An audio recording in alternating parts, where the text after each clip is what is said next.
نبی صلی اللہ علیہ وسلم ایک مرتبہ عید کے موقع پر مردوں کی صفوں میں سے نکلے اور آپ کے ساتھ بلال رضی اللہ تعالیٰ عنہ تھے۔ آپ کو خیال ہوا عورتوں کو خطبہ اچھی طرح نہیں سنائی دیا، تو آپ نے انہیں علیحدہ نصیحت فرمائی اور صدقے کا حکم دیا۔ یہ واز سن کر کوئی عورت بالی اور کوئی عورت انگوٹھی ڈالنے لگی، اور بلال رضی اللہ تعالیٰ عنہ اپنے کپڑے کے دامن میں یہ چیزیں لینے لگے۔ صحیح بخاری حدیث نمبر 98۔ حضرت ابو ہریرہ رضی اللہ تعالیٰ عنہ نے عرض کیا، یا رسول اللہ، قیامت کے دن آپ کی شفاعت سے سب سے زیادہ سعادت کسے ملے گی؟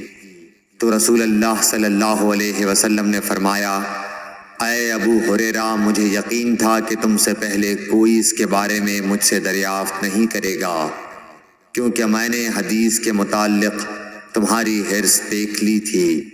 سنو، قیامت کے دن سب سے زیادہ فیضیاب میری شفاعت سے وہ شخص ہوگا جو سچے دل سے یا سچے جی سے لا الہ الا اللہ کہے گا۔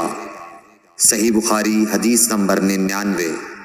رسول اللہ صلی اللہ علیہ وآلہ وسلم نے فرمایا کہ اللہ علم کو اس طرح نہیں اٹھا لے گا کہ اس کو بندوں سے چھین لے، بلکہ وہ پختہ کار علماء کو موت دے کر علم اٹھائے گا، حتیٰ کہ جب کوئی عالم باقی نہیں رہے گا تو لوگ جاہلوں کو سردار بنا لیں گے، ان سے سوالات کیے جائیں گے اور وہ بغیر علم کے جواب دیں گے، اس لیے خود بھی گمراہ ہوں گے اور لوگوں کو بھی گمراہ کریں گے۔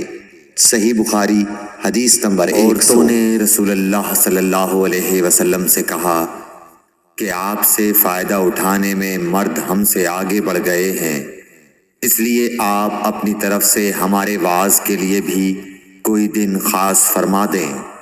تو آپ صلی اللہ علیہ وسلم نے ان سے ایک دن کا وعدہ فرما لیا۔ اس دن عورتوں سے آپ نے ملاقات کی اور انہیں واعظ فرمایا اور مناسب احکام سنائے۔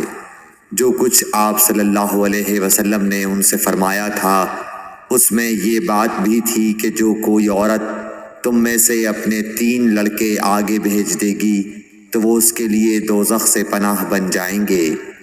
اس پر ایک عورت نے کہا، اگر 2 بچے بھیج دے؟ آپ نے فرمایا، ہاں، اور 2 کا بھی یہ حکم ہے۔ صحیح بخاری حدیث نمبر 101۔ نبی کریم صلی اللہ علیہ وسلم نے فرمایا کہ جس سے حساب لیا گیا اسے عذاب کیا جائے گا۔ حضرت عائشہ رضی اللہ تعالی عنہا فرماتی ہیں کہ یہ سن کر میں نے کہا کہ کیا اللہ نے یہ نہیں فرمایا کہ عنقریب اس سے آسان حساب لیا جائے گا؟ رسول اللہ صلی اللہ علیہ وسلم نے فرمایا کہ یہ صرف اللہ کے دربار میں پیشی کا ذکر ہے، لیکن جس کے حساب میں جانچ پڑتال کی گئی سمجھو وہ غارت ہو گیا۔ صحیح بخاری حدیث نمبر 103۔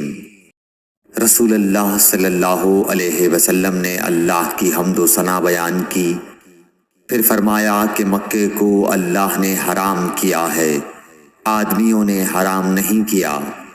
تو سن لو کہ کسی شخص کے لیے جو اللہ پر اور یوم آخرت پر ایمان رکھتا ہو جائز نہیں ہے کہ مکے میں خون ریزی کرے یا اس کا کوئی پیڑ کاٹے۔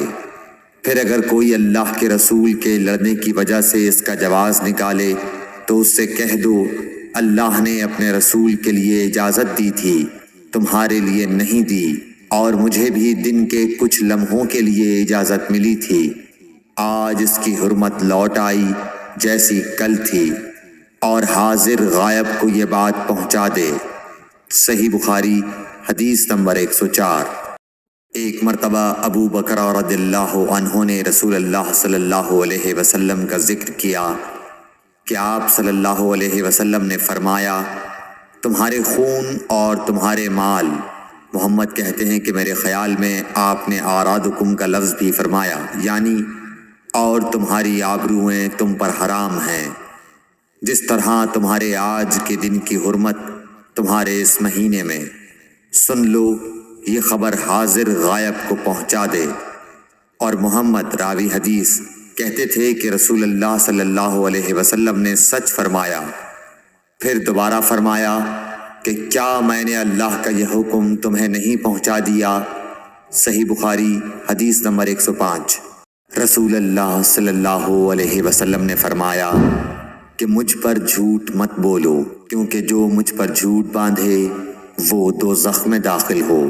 صحیح بخاری حدیث نمبر 106۔ رسول اللہ صلی اللہ علیہ وسلم نے فرمایا کہ جو شخص مجھ پر جھوٹ باندھے گا وہ اپنا ٹھکانہ جہنم بنا لے۔ صحیح بخاری حدیث نمبر 107۔